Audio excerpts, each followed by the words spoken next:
ఈ మధ్య అమ్మాయిలు బాగా చదువుకోవాలి, గవర్నమెంట్ జాబ్ చేయాలి అని వెతికి మరీ పెళ్లి చేసుకుంటున్నారు.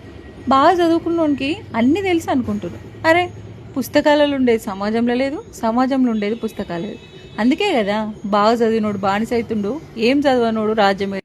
అబ్బాయిలు మీరు కూడా ఎవడేమనుకున్నా పర్లేదు, నీకోసం వచ్చిన అమ్మాయిని మాత్రం బాగా చూసుకో.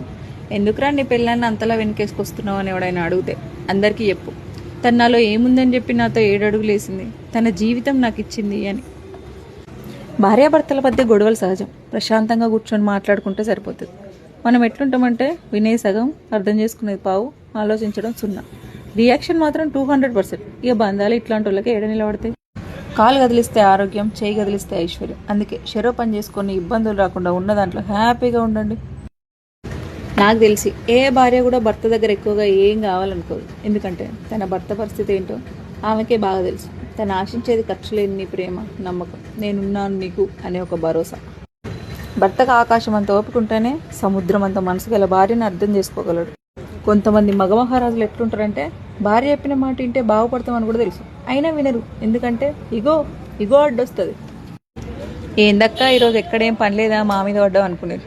ఆగండి, మీ గురించి కూడా చెప్తా. అమ్మా మీరు కూడా నేను సాఫ్ట్గా ఉంటే ఎక్కడ షీప్ అయిపోతాను అని గొంతేసుకుని అరవకండి. అలా అరవడమే గ్రేట్ అనుకుంటే ఆ అబ్బాయిలు కూడా ఇంకో అబ్బాయిని పెళ్లి చేసుకుంటారు.